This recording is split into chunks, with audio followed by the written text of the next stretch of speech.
सभी बच्चों को गुड मॉर्निंग। आज हम कक्षा 11वीं फिजिक्स अध्याय 9 तरलों के आंतरिक गुण इसके अंतर्गत पास्कल का नियम इसका अध्ययन करेंगे। पास्कल का नियम, ठीक है ना। बहुत इंपॉर्टेंट है परीक्षा के लिए बच्चों, और लगभग हर साल ही पूछा जाता है। तो पास्कल का नियम क्या कहता है, ध्यान से सुने। पास्कल का नियम कहता है कि यदि गुरुत्व की उपेक्षा कर दी जाए, यदि गुरुत्व की उपेक्षा कर दी जाए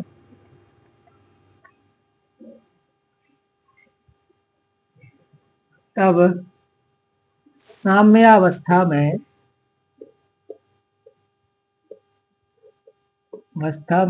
द्रव के प्रत्येक बिंदु पर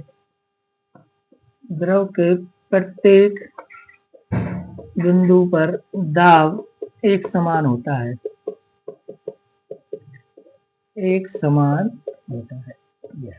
क्या कहता है पास्कल का नियम? यदि गुरुत्व की उपेक्षा कर दी जाए तब साम्यावस्था में द्रव के प्रत्येक बिंदु पर दाब कैसा होता है? एक समान होता है। इससे हमें पता चलता है कि जो द्रव होता है उस पर किसी बिंदु पर जब हम दाब लगाते हैं तो वह सभी दिशाओं में संचरित हो जाता होगा, अगर हम गुरुत्व की अपेक्षा कर दें तो इसी नियम को हम ऐसा भी पढ़ते हैं कि यदि गुरुत्व के प्रभाव की अपेक्षा कर दी जाए तो ब्राह्म की साम्यावस्था में बंद तरल के किसी बिंदु पर दाब में वृद्धि समान रूप से सभी बिंदुओं पर स्थानांतरित हो जाती है। मतलब हम इसको ऐसा भी लिख सकते हैं कि यदि गुरुत्व की उपेक्षा कर दी जाए, यदि गुरुत्व की उपेक्षा कर दी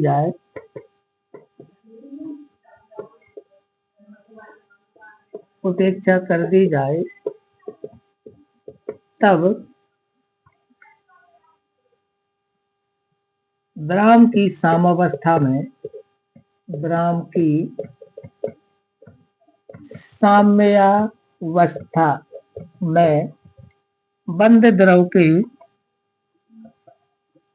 बंद द्रव के किसी बिंदु पर दाब में वृद्धि सभी बिंदुओं पर समान रूप से स्थानांतरित हो जाती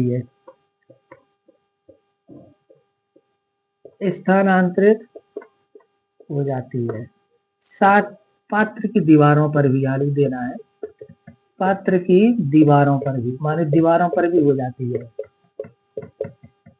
तो ये हमारे पास इसका दूसरा रूप है ना। पहला रूप क्या कहता है? यदि गुरुत्व की उपेक्षा कर दी जाए तो साम्यावस्था में द्रव के प्रत्येक बिंदु पर दाब एक समान होता है। इससे पता चलता है कि किसी बिंदु पर दाब बढ़ाया तो सब पर समान होना है, तो सभी बिंदुओं पर समान रूप से स्थानांतरित हो जाएगा। तो दाब के स्थानांतरण को भी ये बताता है कि यदि गुरुत्व की उपेक्षा कर दी जाए तब ब्राह्म की साम्यावस्था में, यानी कि ब्राह्म अवस्था में होना चाहिए, साम्यावस्था में होना चाहिए, बंद होगा द्रव किसी पात्र में किसी बिंदु पर दाब में वृद्धि सभी बिंदुओं पर समान रूप से स्थानांतरित हो जाती है, पात्र की दीवारों पर भी। ठीक है, तो आपको ये पास्कल का नियम है, किस विशेष तौर से आपको ये ध्यान रखना है, ये हमारे लिए प्रैक्टिकली काम आएगा। ठीक है, अब हम इसको प्रूफ करेंगे। सभी बच्चे ध्यान से सुने, हम इसको प्रूफ करेंगे। ठीक है ना, पास्कल के नियम को मोस्ट इंपॉर्टेंट है परीक्षा के लिए और डेली लाइफ के लिए भी। हम जब इसके यूजेस पढ़ेंगे तो आप समझ में आएगा, करिए तो बहुत ही इंपॉर्टेंट था। इस नियम को प्रूफ करने के लिए हम इस टाइप से एक पात्र लेते हैं और पात्र में मान लीजिए कोई द्रव साम्यावस्था में भरा हुआ है। ठीक है, इससे आपको एक चित्र इस टाइप से ऐसे बना लेना है।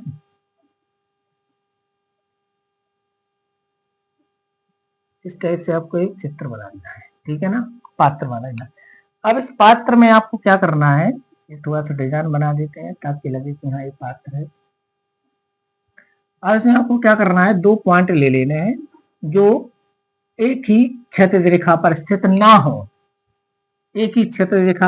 हो, ऊपर नीचे हो।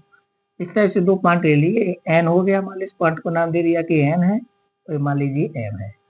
2 पॉइंट ले लिए मैंने, ध्यान दे रहे हैं आप लोग, हाँ दे रहे होंगे, है ना। एक पॉइंट ए है, एक पॉइंट ए है, ठीक है ना। ऊपर वाला एन है, नीचे वाला एम है। अब मैंने इनको मिलाने वाली रेखा को अक्ष मानते हुए एक बेलन की कल्पना की। इस टाइप से मुझे बेलन की कल्पना करनी है, ठीक है ना, एक बेलन की।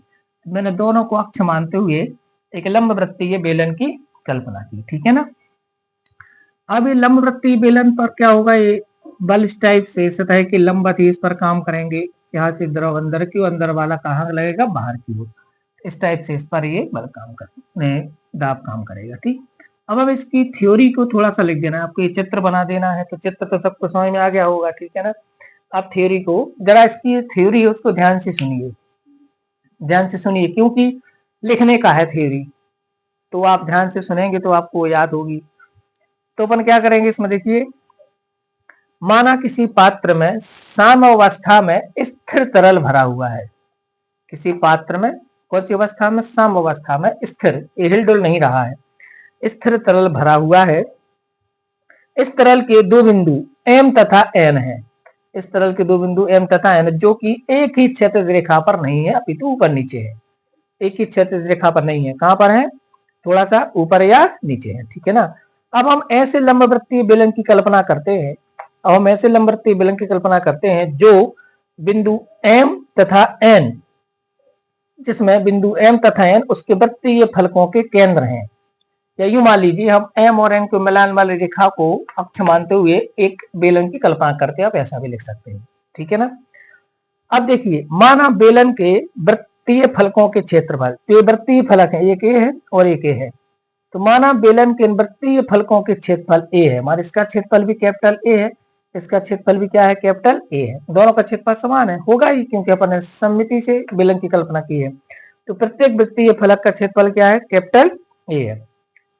इस काल्पनिक बेलन के अंदर भरा तरल, इस काल्पनिक बेलन के अंदर भी तो तरल भरा होगा, हमने कल्पना की है। तो इस काल्पनिक बेलन के अंदर भरा हुआ जो तरल होगा, ये जो अंदर का जो तरल भरा है, बेलन के बाहर के तरल द्वारा आरोपित बल के प्रभाव के कारण, अभी अंदर तरल भरा है, बाहर से भी तरल पर फोर्स लगा रहा है, कल्पना की है। तो इस बाहर वाले के कारण अंदर वाला तरल जो है वो भी काय में होगा, सम अवस्था में होगा। अगर बाहर वाला हिलेगा तो ये भी हिलेगा डुलेगा। तो ये अंदर बाहर वाला चूंकि सम अवस्था में है, अब अंदर से तो कोई बल लगना नहीं है, ठीक है ना। तो बाहर वाले बल चूंकि सम अवस्था में, तो बाहर वाले बलों के प्रभाव में अंदर वाला भी काय में होगा, सम अवस्था में होगा, ठीक है ना। यानी कि हम कह सकते हैं कि संतुलन में होगा, ठीक है। ये बल बेलन के संपूर्ण पृष्ठ के प्रत्येक बिंदु पर लंबवत कार्य करते हैं। ये जो बल है वो बेलन के पृष्ठ के प्रत्येक बिंदु पर लंबवत कार्य करते हैं। हम पहले पढ़ चुके हैं, कल वाले लेक्चर में पढ़ा था, यदि कोई तरल संतुलन में है तो जो बल होते हैं वो सतह के अभिलंबत होते हैं, ठीक है ना। तो ये सारे बल कैसे होंगे, यहाँ से लंबवत नीचे काम करेगा, यहाँ से ऊपर के, यहाँ से नीचे की, यहाँ से ऊपर की ओर, एक दूसरे के लंबवत काम करेंगे।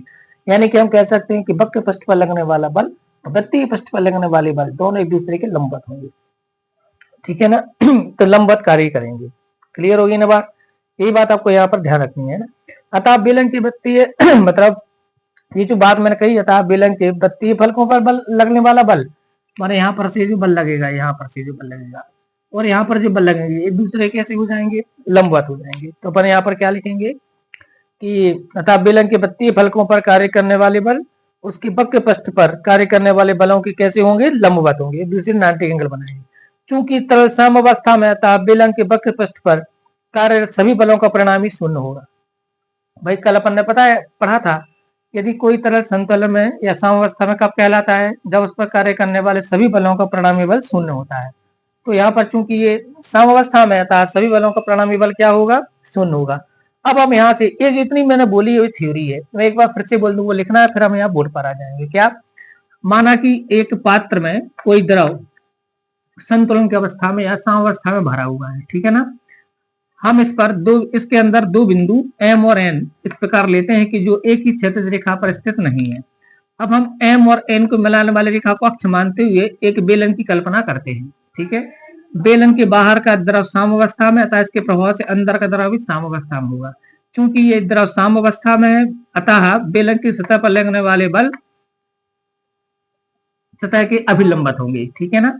तो वक्र पृष्ठ पर लगने वाला बल और वृत्तीय पृष्ठ पर लगने वाले बल दोनों एक दूसरे के लंबवत होंगे। चूंकि ये संतुलन में है, अतः सभी बलों का परिणामी बल क्या होगा, शून्य होगा। अब हम निकालते हैं फलक एम पर, एम के बिंदु पर दाब और एन के बिंदु पर हम दाब अलग अलग मानेंगे। तो हम लिखते हैं कि माना एम व एन पर दाब क्रमशः P1 व P2 है। ये अपन यहां से शुरू कर देते हैं। माना M पर दाब P1 है और इस पर N पर दाब क्या है, P2। क्लियर हो गया, हाँ क्लियर हो गया, ठीक है ना।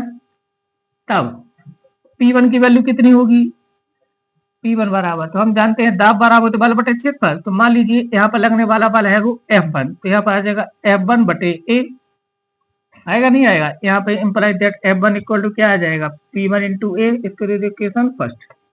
और P2 बराबर क्या आ जाएगा, F2 बटा ए, इंप्लाइज दैट यहाँ से F2 इक्वल टू क्या आ जाएगा, P2 इंटू ए, इसके दे दो समीकरण नंबर 2। यहाँ F1 क्या है, फलक F1 व F2, F1 व F2 क्रमशः M व N केंद्र वाले फलकों पर, M व N केंद्र वाले वृत्तीय फलकों पर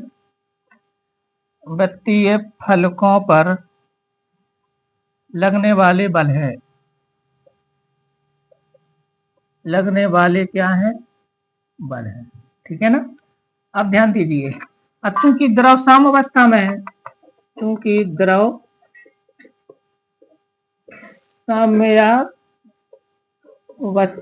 में है, इसलिए F1 बराबर क्या हो जाएगा, F2 माने F1 माइनस F2 बराबर 0 है, F1 बराबर F2, दोनों बल एक दूसरे के बराबर विपरीत होना चाहिए, सभी बलों का परिणाम तभी तो शून्य होगा। तो ये देखो एक दूसरे के विपरीत है ना, तो हम ऐसा भी लिख सकते हैं F1 माइनस F2 बराबर 0, हम ऐसा भी लिख सकते हैं F1 माइनस F2 बराबर 0, या हम लिख सकते हैं F1 बराबर F2, माने सभी बलों का परिणामी क्या होगा, शून्य होगा। तो ये क्या हो गया, दोनों बलों का परिणामी F1 मान लीजिए है और F2 ये है, तो दोनों एक दूसरे के विपरीत काम कर रहा है, तो F1 माइनस F2 बराबर 0 लिखेंगे, F1 बराबर F2 आ जाएगा। अब F1 की वैल्यू क्या है, अब यहाँ पर समीकरण 1 व 2 लगा दो, समीकरण 1 व 2 से F1 की वैल्यू हमारे पास P1 है और F2 की वैल्यू कितनी है, P2 है, तो A से A कट गया, तो P1 इक्वल टू क्या आ जाएगा यहाँ से, P2। तो हमने क्या देखा, पहले हमने देखा लिया था M पर दाब P1 है और N पर दाब P2, हमें मिला क्या, दोनों बराबर है। हमने गुरुत्व की अपेक्षा की, कहीं भी ग्रेविटी नहीं ली, हमने इसका भार नहीं लिया, तो यही पास्कल का नियम है। तो यहाँ लिखेंगे